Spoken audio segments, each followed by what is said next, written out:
Kumamani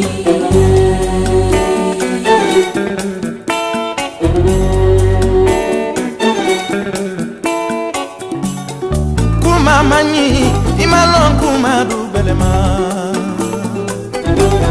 kumakandu belema inimo bade. My name is Yaya Silda, commonly known as Yaya Pachal, because my namesake is an Islamic scholar from a Jahanka background. So he used to settle in Fladu Pachal. It's precisely why people call me Yaya Pachal. It's the name I love. I always like people to call me Yaya Pachal.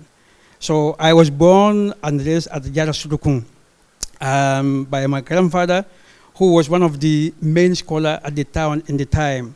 As you know, Jahankas, we are always into learning, study books, learning from our elders. So I did the same thing.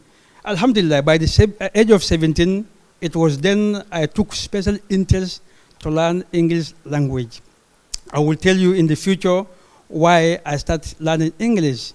It's a very interesting story. So wait for it.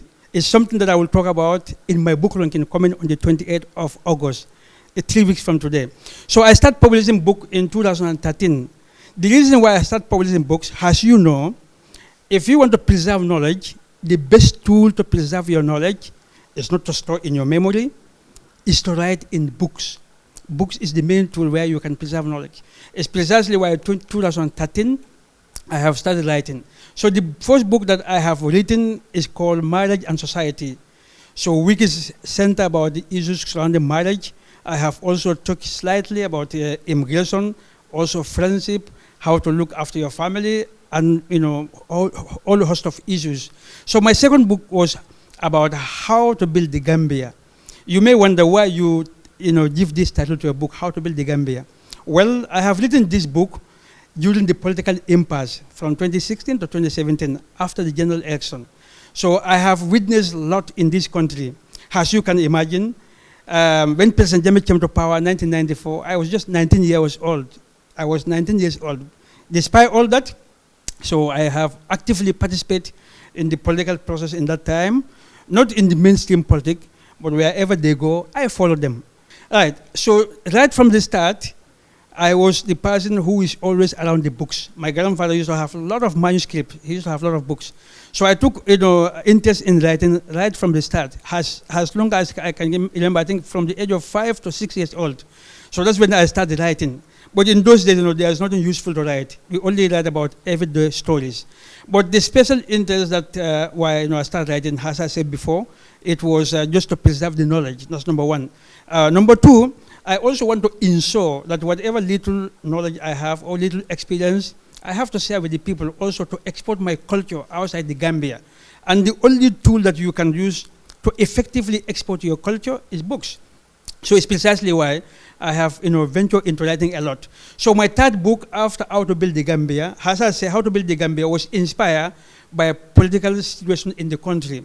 So I have talked a lot about Gambian politics and also how we can learn from our past mistake, also how we can collectively come together as a nation to build our country.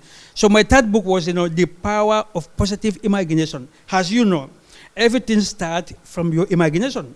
The way you imagine yourself, that's how you be, that's how you become.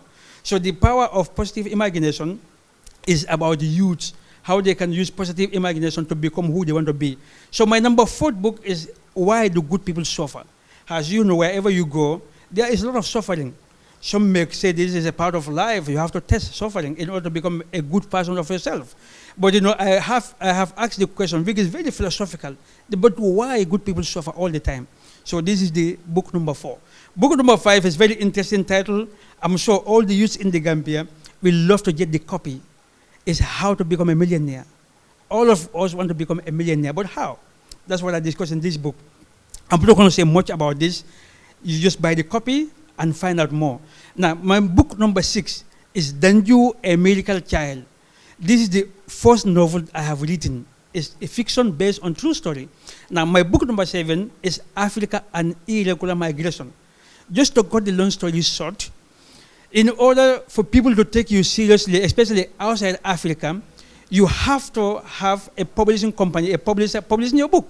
It's precisely why I have established a publishing company, not only to publish my books, but also to publish books authored by Gambian, so that we can make sure that we sell Gambia outside our borders. Not only me, but Gambian intellectuals. It's precisely why we have started Subakunda Publishing in February 2019.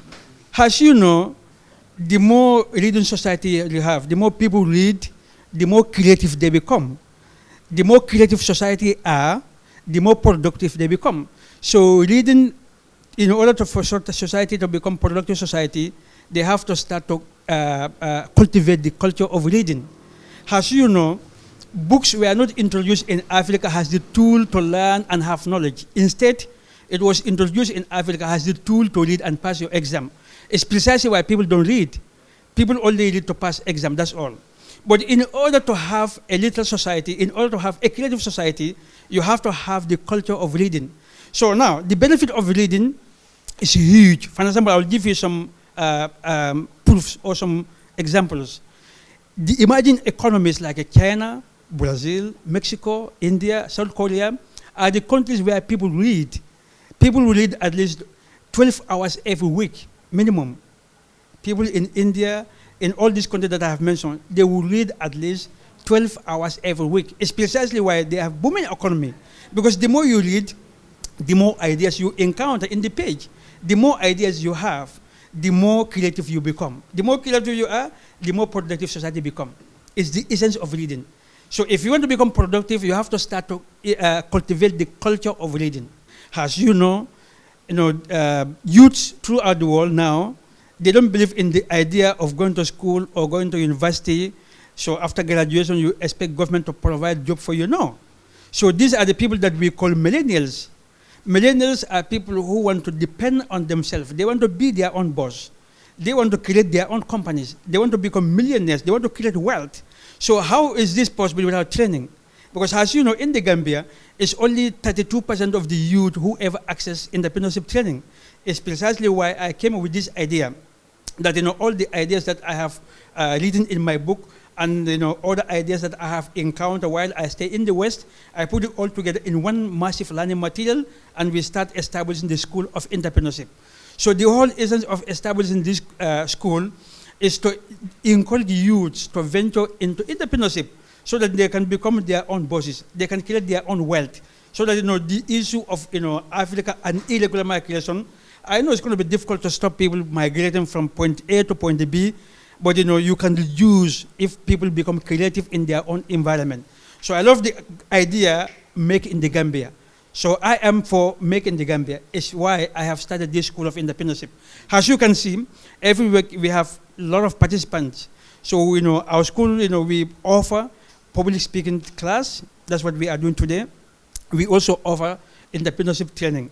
So it's not only a training, it is something that at the end of our training, we give you a certificate of achievement. So wherever you go, this certificate is like a testimony to show to the people that you have the skill to run the business.